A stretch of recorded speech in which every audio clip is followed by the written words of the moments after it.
सबसे पहले इस गोंडवाना भूभाग के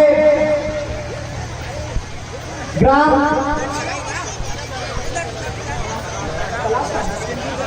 बेरागढ़ की धरती को नमन करता हूँ।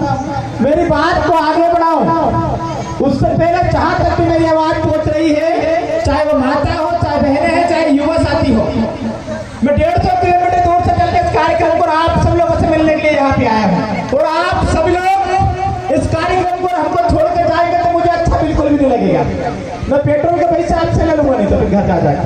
तो इसलिए युवा साथियों से निवेदन करूंगा, 5 मिनट तक आप सभी लोग जरा पंडाल में आके बैठ जाए, 5 मिनट के लिए बस, जहां तक आवाज पहुंच रही है।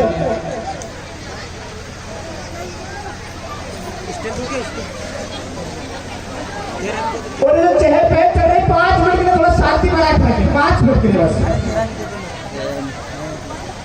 सर्वप्रथम मेरी बात को आगे रखूं, उससे पहले बेरागढ़ की धरती को नमन करता हूं, आचार्य जी के चरणों में नमन करता हूं। और इस कार्यक्रम को सफल बनाने के लिए यहाँ की जो आयोजन समिति है, उन सभी के चरणों में मैं सेवा जोहार करता हूँ, उनको वंदन करता हूँ, अभिनंदन करता हूँ। इस मंच के माध्यम से तहे दिल से धन्यवाद करना चाहता हूँ। आप सबसे मैं निवेदन करूंगा, आप लोगों के लिए जोरदार ताली बजा दीजिए।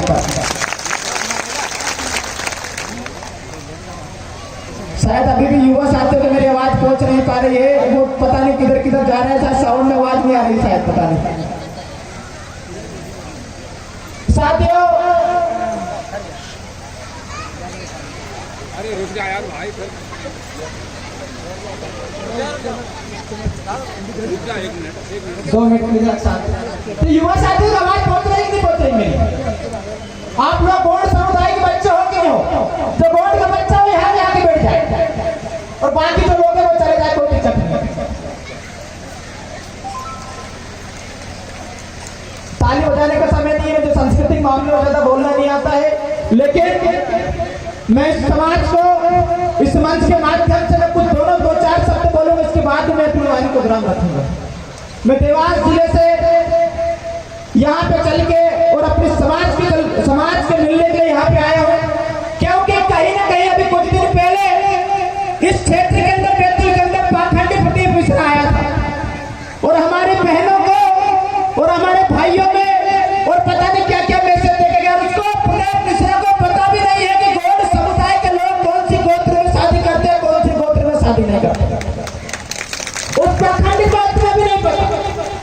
लेकिन आज जो कहीं ना कहीं हमारे आचार्य जी की वजह से आपको जो मिलने के लिए जा रहे हैं, ये समाज के लिए महत्वपूर्ण है। इसलिए आप सभी लोगों से निवेदन करूंगा कि जो मैं बातें बोल रहा हूं उसको भी आप लोग सभी लोग सुने, और जो आचार्य जी ने जो आप मुझे बातें बोली है, इसको गांठ बांध ले आप सभी लोग और प्रिंट कर लीजिए। आज 1 तारीख है, और सबसे बड़ी बात उन्होंने बोला था शराब के बारे में, और मैं चाहता हूँ कि आज 1 तारीख और युवा साथी ने पहले तो बहुत सारे हाथ उठाए, तो वो अभी जाके वो पी लेंगे, लेकिन आज इस कार्यक्रम का कोई मतलब निकलना चाहिए।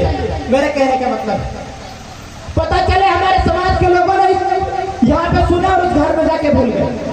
आज के स्टोर में अगर आपको कोई पहचानेगा तो आपकी संस्कृति, आपकी रीति रिवाज से पहचानेंगे, तो आपको किसी कंडीशन में कोई नहीं पहचानेगा। आपको बताना चाहता हूँ, आपकी अगर संस्कृति जिंदा रहेगी तो आप जिंदा रहेंगे, आपकी संस्कृति अगर खत्म हो गई तो आप गौड़ समुदाय के लोग खत्म हो जाएंगे। मेरी बात की गारंटी के साथ आप लोग सभी लोग याद रखेंगे।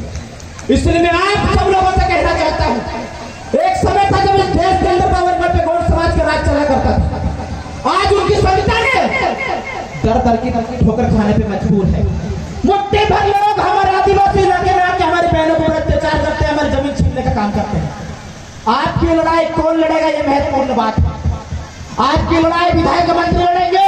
मैं राजनीतिक मामले में बात नहीं करना चाह रहा था, लेकिन आया हूं तो शायद 2-4 शब्द बोल लूं, भड़ास निकाल लूं थोड़ी बनती है। आपकी लड़ाई कौन लड़ेगा, ये महत्वपूर्ण विषय है। बहुत सारे समाज के नेता आएंगे, बहुत सारे राजनीतिक लोग आएंगे, लेकिन जब आपके ऊपर अन्याय अत्याचार होगा, जब आपकी बहनों के ऊपर अत्याचार होगा, जब आपकी लड़ाई कौन लड़ेगा, ये महत्वपूर्ण सवाल है। साथियों, ज्यादा कुछ भी नहीं कहूंगा, लेकिन मैं राजनीतिक साइड लोगों से भी कहना चाहता हूं कि राजनीति के लिए कभी समाज का इस्तेमाल कभी मत करना, समाज के लिए राजनीति का इस्तेमाल कर लेना, हमें कोई आपत्ति नहीं है। मैं उन लोगों से कहना चाहता हूँ। एक और मैं विशेष बात आप सब लोगों को बताना चाहता हूँ। मैं जिस चीज के लिए यहाँ पे आया हूँ, हम लोग आवाज आ रही, सब लोग शांतिपूर्ण तरीके सुने। हम लोग पूरे भारत में नहीं, पूरे विश्व में 8 जनवरी 2023 को भारत का पहला और इतिहास का पहला कार्यक्रम 8 जनवरी 2023 को हम लोग करने जा रहे हैं। और उस कार्यक्रम में हम लोग 5 महान आदिवासी क्रांतिकारी प्रतिभा एक साथ लगाने के लिए रणगांव के अंदर जा रहे हैं। मैं आशा करता हूं कि आप सभी लोग पहुंचे वहां पर। शंकर रघुनाथ सागौन फिर समुद्र रहेगा प्रभु की प्रतिमा हम लोग एक साथ रणगांव के अंदर लगाने जा रहे हैं। और ये इतिहास में भारत में पहला ऐसा मामला है कि रणगांव क्षेत्र के अंदर वहां पे प्रतिमा लगने जा रही है। हम लोग बड़े भाग्यशाली होंगे कि आप सभी लोग वहां पे पहुंचेंगे और हमारे इस ऐतिहासिक और अंतरराष्ट्रीय कार्यक्रम को आप लोग सफल बनाएंगे। मैं कुछ विषय में, कुछ बारे में, कुछ क्रांतिकारों के बारे में आपको बताना चाहता हूँ। शंकर रघुनाथ साहब क्रांतिकारी थे, वो महानायक थे इस आदिवासी समाज के लिए, जिन्होंने तोप से बांध कर उड़ना पसंद कर लिया, लेकिन कभी अंग्रेजी की गुलामी करने की पसंद नहीं करी। शंकर रघुनाथ साहब के लोग प्रतिमा लगाने के चाहते हैं। और शायद अगर शंकर रघुनाथ साहब इस समाज में अगर नहीं होते तो हम लोग यहाँ पे बैठ कर मीटिंग नहीं करते होते, हम लोग किसी अंग्रेज के यहाँ गुलामी कर रहे होते या फिर जूता चप्पल साफ कर रहे होते अंग्रेज, अगर हमारे क्रांतिकारी अगर हमारे लिए समाज के लिए पैदा नहीं होते। मेरे लिए किसी भगवान से कोई बड़ा अगर वो है तो शंकर रघुनाथ साहब, जिनकी बातों में आज बोल रहा हूँ, जिनके बनाए हुए रास्ते में मैं चल रहा हूँ। तो आप सभी लोगों से मेरा निवेदन है कि हमारी संस्कृति, हमारे इतिहास को जिंदा रखें। आज मुट्ठी भर लोग कहीं ना कहीं हमारी संस्कृति को खत्म करने पर लगे हैं, हमारे इतिहास को छुपाने पर लगे। मैं आप सब लोगों से एक सवाल पूछना चाहता हूँ। हम लोग कहीं दूसरे क्षेत्र में जाते हैं या कहीं और क्षेत्र में जाते हैं तो कहीं ना कहीं हमारे बोली भाषा और इतिहास और रीति रिवाज से पहचानते हैं, नहीं पहचानते हैं? हम लोग पहचाने जाते हैं, नहीं जाते? पहचाने जाते हैं ना। और जिस दिन हमारी पहचान और संस्कृति जिस दिन खत्म हो जाएगी उस दिन हम लोग खत्म हो जाए, क्योंकि सुप्रीम कोर्ट का जजमेंट है कि जो आदिवासी अपने आप को आदिवासी नहीं मानता, जो अपने आप में संस्कृति और अपने इतिहास को नहीं मानता, उसको आदिवासी कहलाने का कोई अधिकार नहीं। ये सुप्रीम कोर्ट का सख्त आदेश और जजमेंट है। मैं इसलिए आप सब लोगों से कहना चाहता हूँ, मेरे कोई समाज के लोगों से कहना चाहता हूँ कि हमारे इस इतिहास और इस धरोहर को हमको बचा के रखना है। और युवा साथियों से कहना चाहता हूँ, मैं बहुत बड़ी बात बोलने के लिए यहाँ पे आया था, लेकिन युवा साथियों को देखते मुझे लग रहा है कि वो लोग इस चीज, मैं यहाँ पे आया था इस चीज के लिए कि यहाँ पे मैं इस पंडाल से इस बड़ा देव को साक्ष्य मान के युवाओं से कसम खुलवाऊंगा कि हम लोग आज नए साल से शराब का और दारू का त्याग कर रहे हैं, समाज को सबसे बड़ा तोहफा देने का काम कर रहे हैं। लेकिन आधे से ज्यादा इस आज युवाओं से मैं कहना चाहता हूँ, मैं प्रण दिलाना चाहता हूँ आज इस मंच के माध्यम से। और देखना बड़ा देव बड़े खतरनाक है, झूठी कसम मत खाना भाई। जो लोग छोड़े वही हाथ ऊंचा करना, नहीं तो हाथ ऊंचा ही मत करना।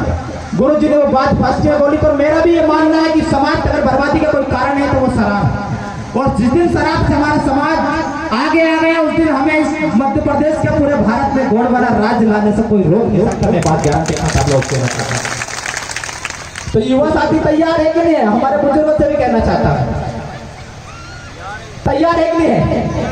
ईमानदारी से बताना। देखना मैं भी और आचार्य जी आप सब लोगों को देख रहे हैं और हम लोग बड़ा देव को साक्षी मान के बोल रहे हैं, कल से अगर कुछ होगा तो मैं गारंटी नहीं लेना चाहता। आज दिन ऐतिहासिक दिन है और आज नया साल है, नए साल की शुरुआत हो रही है, क्यों नहीं हम लोग इस मंच के माध्यम से और गुरु जी को सबसे बड़ी दक्षिणा दें। और इससे बड़ी दक्षिणा मेरे हिसाब से गुरु जी के लिए कोई हो नहीं सकती। मैं ये मानता हूं अपने आप में। दक्षिणा देना चाहते हैं नहीं चाहते? आधे से ज्यादा लोग गुस्सा हो रहे हैं, शायद पता नहीं मुझे यहाँ से, इसलिए मैं शायद मैं जो बोल रहा हूँ उसको नहीं करना चाहिए। गुरु जी से इस समय आशीर्वाद लेता हूँ कि बहुत सारे लोगों को लगता है कि पता नहीं फिर हम लोग हमारी कसम झूठी उठी जाएगी। लेना चाहिए कि लेना चाहिए? ईमानदारी से बताइए। लेना चाहिए। पर वो सिस्टम बोले हमारा तो इतिहास में सिस्टम में चलता है तो वो पता नहीं फिर गड़बड़ घोटाला हो जाएगा। वो चीज तो चलो ठीक है, उस विषय में आप लोग डिसाइड करें, मैं ज्यादा कुछ नहीं बोलूंगा। लेकिन आप सब लोगों के मंच के माध्यम से मैं आमंत्रित करना चाहता हूं और आप सभी लोगों को हमारे क्षेत्र में स्वागत करने का आप लोग हमें मौका दीजिए। मैं इसे आशा करता हूं आप सब लोगों से। हमारी माता बहनों को भी हमारे गुरु जी ने रानी दुर्गावती जी का सिस्टम बताया था। रानी दुर्गावती वो नहीं कि हम लोग चूल्हा चक्की तक सीमित रहे। रानी दुर्गावती वो थी जो आंख उठाने के व्यक्ति जो दूसरे व्यक्ति समाज से करते थे उनकी नाक और आंख दोनों काटने की क्षमता रखती थी। वो रानी दुर्गावती और वो रानी दुर्गावती के वंशज होते थे। और मैं मेरी बहनों से भी कहना चाहता हूँ कि आप लोग आपकी जगह में सही रहिए और इसके बाद में कोई गैर आदिवासी अगर आपके ऊपर आंख उठाने की कोशिश करे तो आंख लो चलना लड़ाई युवा साथी लड़ेंगे, आपकी चिंता मत करना। बिल्कुल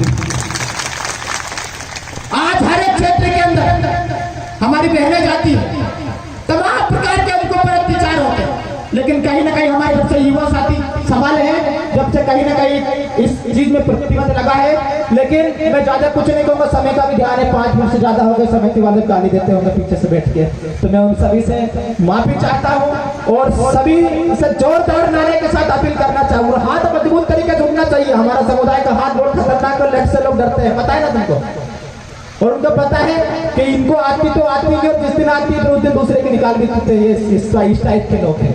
हम बहुत शांत और स्वभाव के लोग हैं, हम कभी किसी को छेड़ते नहीं है, हमारे समुदाय की आदत है, और जब जिसको छेड़ देते हैं उसको कभी छोड़ते भी नहीं है, हमारे समुदाय की आदत है।